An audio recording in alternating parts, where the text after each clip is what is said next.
تو اس شہر کے اندر نہیں رہ سکتا، اب اس شہر کے اندر تیرا رہنا میرے لیے پریشان کن ہے۔ تو آپ نے اسے ضروری ساز و سامان دیا اور بصرہ کے گاؤں کے اندر بھیج دیا۔ اسی طرح آپ اپنے معمول کے مطابق گشت کر رہے تھے کہ آپ نے سنا کہ چند عورتیں آپس میں بیٹھ کر کے یہ گفتگو کر رہی تھیں۔ ایک نے پوچھا کہ مدینہ منورہ کے اندر سب سے حسین اور جمیل نوجوان کون ہے؟ دوسری عورت نے جواب دیا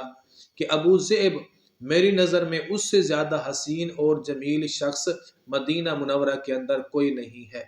آپ رضی اللہ تعالی عنہ نے جب یہ سنا تو آپ اس بارے میں بھی پریشان ہوئے، تعجب کیا کہ آخر یہ ابو ذئب کون ہے؟ تو آپ نے صبح اس کے بارے میں بھی معلومات لی، اور جب وہ آدمی اس کو آپ کے سامنے لایا گیا تو آپ نے دیکھا کہ واقعی وہ اسی طرح حسین اور جمیل تھا جس طرح کہ وہ لڑکیاں، عورتیں ان کا تذکرہ کر رہی تھی۔ اس کے بعد آپ نے فرمایا کہ تو واقعی ابو ذئب ہے، خدا کی قسم تو بھیڑیا ہے، اور واقعی تو بھیڑیا ہے، اور مسلمانوں کے درمیان تو چلتا پھرتا ایک بہت بڑا فتنہ ہے۔ اور آپ نے فرمایا کہ اب اس شہر کے اندر، مدینہ کے اندر، یا تو رہے گا یا میں رہوں گا، اور تو یہاں پر نہیں رہ سکتا۔ آپ رضی اللہ تعالی عنہ نے اسے بھی ضروری ساز و سامان دیا اور اسے بھی بصرہ کے ایک گاؤں کے اندر بھیج دیا۔ یہ تھے فاروق اعظم رضی اللہ تعالی عنہ، جنہیں اپنی ذمہ داری کا کتنا احساس ہے۔ وہ سمجھتے ہیں کہ اللہ تعالیٰ قیامت کے دن مسلمانوں کے حقوق کے متعلق ان سے سوال کرے گا، اور ان سے ضرور مسلمانوں کے حقوق کے متعلق اور ان ذمہ داریوں کے متعلق باز پرس ہوگی۔ دیکھیے کہ ایک مسلمانوں کے درمیان اٹھتا ہوا فتنہ جسے آپ نے بھانپ لیا، اور آپ نے سمجھا کہ اس سے مسلمانوں کے درمیان بے حیائی پھیلے گی، گناہ پھیلے گا، اور عورتیں فتنے کے اندر مبتلا ہو جائیں گی، تو آپ رضی اللہ تعالی عنہ نے اس دروازے کو ہمیشہ ہمیشہ کے لیے بند کر دیا۔ اس لیے تو نبی علیہ الصلوۃ والسلام فرمایا کرتے تھے کہ یہ جو شخص ہے نا، عمر کی طرف اشارہ کر کے فرمایا کرتے تھے، یہ شخص فتنوں کے لیے ایک بہت بڑی دیوار ہے، اس کے ہوتے ہوئے مسلمانوں میں کوئی فتنہ نہیں ابھر سکتا۔ اور واقعی آپ ان تمام فتنوں کے لیے دیوار تھے، اور کوئی بھی اس قسم کا فتنہ آپ ابھرتے ہوئے دیکھتے تو آپ فوراً سے اسے روک دیا کرتے تھے۔ اور آپ نے جب یہ محسوس کیا کہ عورتیں حضور علیہ الصلوۃ والسلام کے زمانہ کے اندر مسجد میں نماز کے لیے جایا کرتی تھیں، صدیق اکبر کے زمانے کے اندر جایا کرتی تھیں، فاروق اعظم رضی اللہ تعالی عنہ کا زمانہ آیا تو اس وقت بھی عورتیں مسجدوں کے اندر نماز پڑھنے کے لیے جایا کرتی تھی، اور آپ نے پھر اپنے زمانے کے اندر عورتوں کو مسجد میں آنے سے، نماز پڑھنے سے، باجماعت نماز پڑھنے سے روک دیا۔ تو عورتیں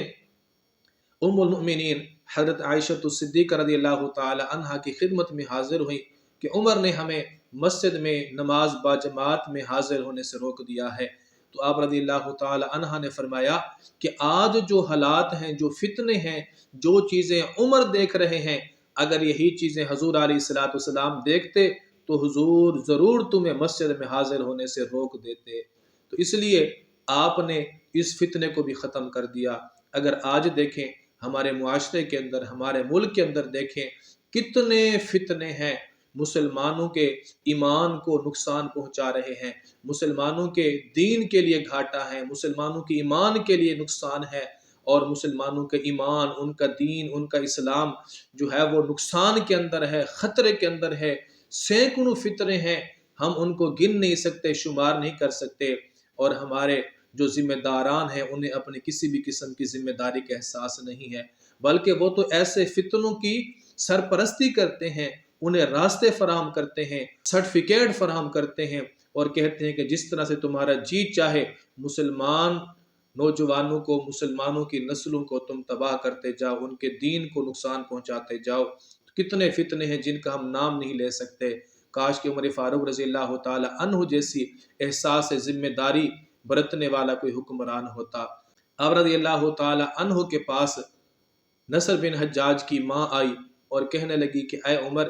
آپ کے بیٹے عبداللہ کی ماں تو اپنے بیٹے کو دیکھ کر کے اپنی آنکھیں ٹھنڈی کرتی ہے، اسے راحت پہنچتی ہے، اور آپ نے میرے ساتھ کیا کیا کہ میرے بیٹے کو دور دراز بھیج دیا، میری آنکھوں سے دور کر دیا، اور میں اس کے ہجر کے اندر، اس کی جدائی کے اندر، اس کے غم کے اندر تڑپتی رہتی ہوں۔ آپ رضی اللہ تعالی عنہ نے فرمایا کہ اگر میرے بیٹے عبداللہ کا ذکر نوخیز لڑکیاں اسی طرح اس رومانوی انداز میں کرتی تو میں بھی اسے ضرور تمہارے بیٹے کے پاس بھیج دیتا، لیکن دونوں کے اندر بڑا فرق ہے۔ آپ رضی اللہ تعالی عنہ کی قبر کے اوپر اللہ رب العالمین جل وعلا رحمت برسائے۔ یقیناً جو حاکم وقت فریب، خیانت اور غداری کا مرتکب ہوتا ہے اس کے لیے ہلاکت ہی ہلاکت ہے۔